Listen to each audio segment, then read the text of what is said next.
बच्चों, आज हमारे पठन का जो विषय है वो है पत्र लेखन। पत्र लेखन में सबसे पहले जानिए कि पत्र क्या है। तो अपनी भावनाओं को लिखित रूप में दूसरे व्यक्ति तक पहुंचाने के संबंध में पत्र लेखन एक आवश्यक कौशल है। अपने विचारों एवं भावों की अभिव्यक्ति के लिए पत्र लेखन का प्रयोग किया जाता है। अपने सगे संबंधियों, पदाधिकारियों, मित्रों, संपादकों आदि से जोड़ने की कला पत्र लेखन कहलाती है। तो आपका जो पहला प्रश्न हुआ कि पत्र लेखन किसे कहते हैं या पत्र लेखन क्या है, तो आपका उत्तर होगा कि अपने सगे संबंधियों, पदाधिकारियों, मित्रों, संपादकों आदि से जोड़ने की कला पत्र लेखन कहलाती है।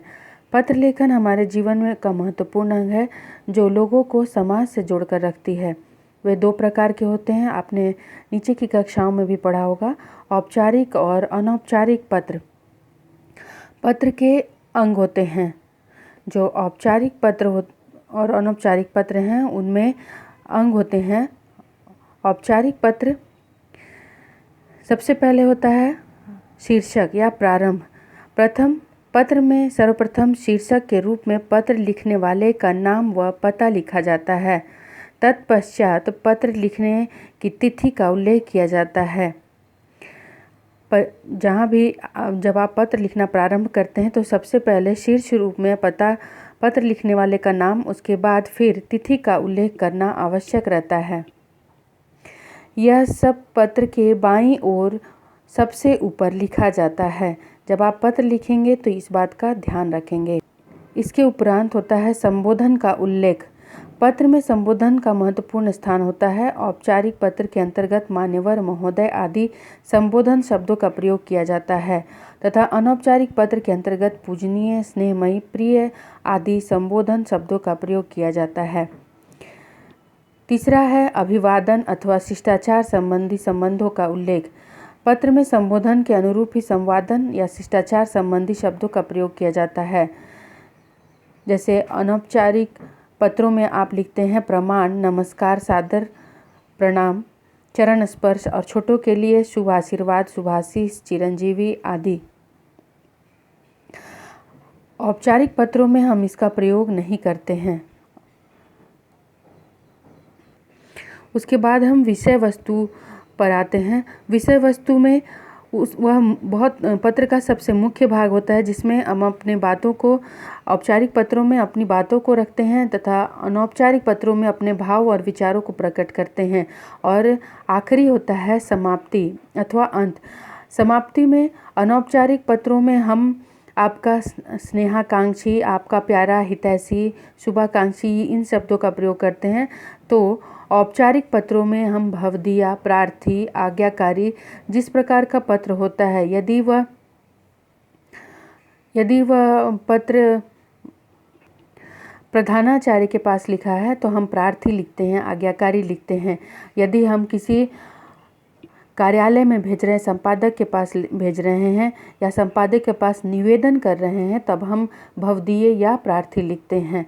तो पत्र के अनुसार इन शब्दों का प्रयोग किया जाता है।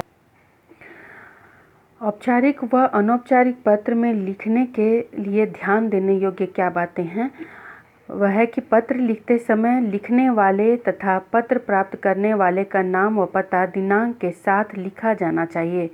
पत्र का विषय स्पष्ट होना चाहिए। अनावश्यक बातों को पत्र में नहीं लिखना चाहिए।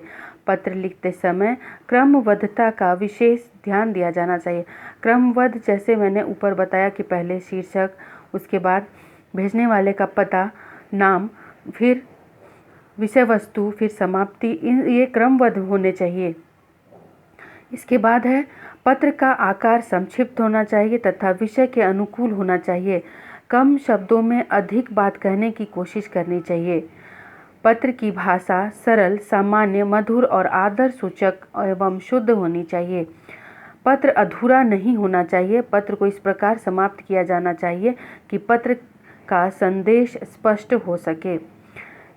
यह जो आखिरी लाइन है, इसमें यह कहने की कोशिश की गई है कि आप अपनी बातों को पूर्ण रूप से लिखिए। यह नहीं कि पत्र लंबा होने लगा तो उसको आधे में ही छोड़कर फिर आपका प्रार्थी ऐसा कुछ लिख दें। पत्र को इस तरह लिखिए कि वह समाप्ति तक पहुंच सके। यह औपचारिक पत्र में किस प्रकार हम कार्यालयी, संपादकीय, शिकायती और व्यावसायिक पत्र लिखते हैं। फिर पत्र जिसके पास आप भेज रहे हैं उसे कैसे संबोधित करेंगे।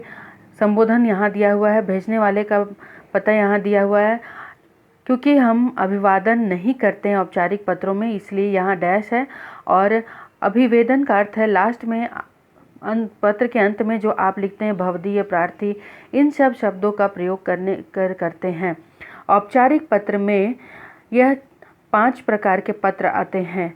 आवेदन पत्र या प्रार्थना पत्र, जो कि आप प्रधानाचार्य या किसी भी कार्यालय में किसी चीज़ के आवेदन के लिए, किसी चीज़ की प्रार्थना के लिए कर सकते हैं।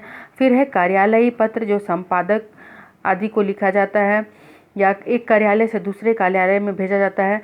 संपादकीय पत्र, जो आप समाचार पत्रों के संपादक को लिखते हैं।